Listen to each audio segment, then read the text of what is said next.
खासदार नरेश मस्के साहेब असतील, आमदार निरंजन डावखरे साहेब आहेत किंवा केळकर साहेब आहेत, फाटक साहेब आहेत, त्यानंतर आमदार प्रताप सर नाईक, त्यांचा देखील आम्ही नागरिक सत्कार घेणार आहोत त्या मेळाव्यामध्ये।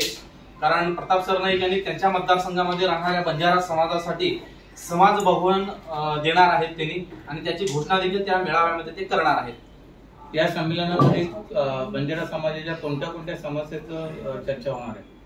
बंजारा समाजाच्या ज्या मूळ समस्या आहेत त्या समस्या अशा आहेत की बंजारा समाजाला एवढ्या मोठ्या संख्येमध्ये ठाण्याच्या परिसरामध्ये, मुंबईच्या परिसरामध्ये बंजारा समाज राहतोय। जवळपास आपण जर बघितलं इकडे किसन नगर असेल, मानपाडा, पातलीपाडा, कापूरबावडी असेल, दिवा, कळवा, मुंब्रा, बऱ्याचशा ठिकाणी भिवंडी सारख्या शहरामध्ये बंजारा समाज वास्तव्य करतो, बहुसंख्येने वास्तव्य करतो, परंतु राजकीय प्रतिनिधित्व कुठं मिळत नाही। आणि समोर विधानसभा येते आहे किंवा मग स्थानिक स्वराज्य संस्थांच्या निवडणुका आहेत समोर होऊ घातलेल्या, आणि याच्यामध्ये बंजारा समाजाला कुठेतरी नेतृत्व करण्याची संधी मिळायला पाहिजे। ह्या व्यथा आम्ही त्यांच्याकडे मांडणार आहोत मुख्यमंत्र्यांकडे। दुसरी गोष्ट अशी आहे की बंजारा समाज संपूर्ण भारतभरामध्ये जवळपास 15 कोटी बंजारा समाज आहे, आणि ज्याचं राहणीमान, खानपान, संस्कृती एकच आहे, बोलीभाषा एकच आहे, आणि एकच बोलीभाषा असून देखील बंजारा समाजाची जी बोलीभाषा आहे गोर बोली, याला संविधानाच्या मान्यता नाहीये। म्हणून आमची एक मागणी आहे, सर्वात महत्वाची मागणी, जी की संविधानाच्या 8वी सूचीमध्ये गोरबोलीचा समावेश व्हावा आणि गोरबोलीला मान्यता मिळावी, ही एक समस्या आहे। त्याचबरोबर आरक्षणाचा देखील मुद्दा आहे। त्यामध्ये बंजारा समाज वेगवेगळ्या राज्यामध्ये वेगवेगळ्या कॅटेगरीमध्ये मोडतो। समाज एकच आहे, बोलीभाषा एकच आहे, संस्कृती एकच कॅटेगरीमध्ये येतो, तर तिकडे तेलंगणा असेल किंवा आंध्रामध्ये असेल तिकडे एसटी कॅटेगरीमध्ये, आणि कर्नाटकामध्ये एससी कॅटेगरीमध्ये।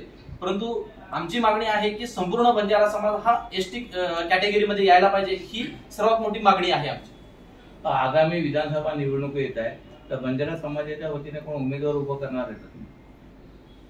संपूर्ण महाराष्ट्रामध्ये असे 50 मतदारसंघ आहेत जे की बंजारा बहुल आहे, आणि बंजारांची ताकद आहे, आणि बंजारा त्या ठिकाणी निर्णायक आहे, आणि असे 50 सिलेक्टेड जे मतदारसंघ आहेत त्याच्यामध्ये आमचे प्रयत्न चालू आहेत, आणि तशी बांधणी देखील आमची चालू आहे। त्या मतदारसंघामध्ये आम्ही तिकीट मागणीसाठी वेगवेगळ्या पक्षातून आमची चालू आहे मागणी। अनिल राठोड आणि संत सेवालाल महाराज तांडा वस्ती सुधार योजनेचे मी अध्यक्ष आहे ठाणे जिल्ह्याचा। या मेळाव्यामध्ये महाराष्ट्र राज्याचे मुख्यमंत्री यांचा भव्य सत्कार होणारच आहे, पण आदरणीय कार्यसम्राट प्रतापजी सरनाईक साहेब, आम्ही त्यांच्या मतदारसंघामध्ये जास्तीत जास्त 1 लाख पेक्षाही जास्त बंजारा समाज त्यांच्या वास्तव्य करतो, आणि आमची मागणी आदरणीय प्रतापजी सरनाईक साहेबांकडून आहे की जेणेकरून आम्हाला आपल्या मतदारसंघामध्ये बंजारा हॉल आम्हाला एकत्र येण्यासाठी किंवा कोणताही सांस्कृतिक कार्यक्रम करण्यासाठी एखादी व्यासपीठ उपलब्ध करून द्यावा, अशी मागणी मी आमदार प्रताप सरनाईक साहेबांकडे केली होती, म्हणजे आमच्या कृती समितीकडून सगळं मिळून। तर आमदार प्रताप सरनाईक साहेब ही मागणी या मेळाव्यामध्ये घोषित करणार आहे की बंजारा समाजाला मी एक हॉल म्हणून देणार आहे म्हणून। आणि आपल्या कोपरी टोल नाका ते खारेगाव टोल नाका ते वसंतराव नाईक साहेबांचा छोटासा बोर्ड आहे, ते बोर्ड मोठ्या फलकमध्ये लावावा, ही अशी 2 मागणी आमची एकनाथ शिंदे साहेब आणि प्रताप सरनाईक साहेबकडे राहणार आहे। रोड आहे त्या महामार्गाला नाईक साहेबांचं नाव आहे, जे आधुनिक महाराष्ट्राचे जनक माजी मुख्यमंत्री माननीय वसंतराव नाईक साहेब यांच्या नावाने तो रोड आहे, परंतु कुठेतरी तो बोर्ड दिसत नाही। आमची मागणी एक आहे की त्या रोडला वरती मोठा फलक लावावा की वसंतराव नाईक महामार्ग किंवा तो रोड असं काहीतरी मार्ग ते लावावं, असं आमची मागणी आहे।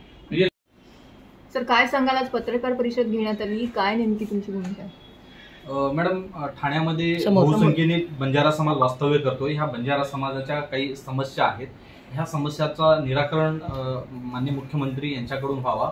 आणि दुसरी गोष्ट आहे, माननीय मुख्यमंत्र्यांनी नवी मुंबई बेलापूर येथे प्रतिकार आणि प्लस काही मागण्या आहेत, त्याकरिता हा बंजारा मेळावा आयोजित करण्यात येणार आहे. समस्त ठाणेकरांना काय आवाहन कराल आणि कधी कुठे हा कार्यक्रम असणार आहे? हा कार्यक्रम रविवार 29 सप्टेंबर 2024 या रोजी ठाण्यातील Ghodbunder road MMK hall, R mall जवळील MMK हॉल येथे दुपारी 3 ते 6चा टायमिंग आहे. यावेळेस तो मेळावा पार पडणार आहे.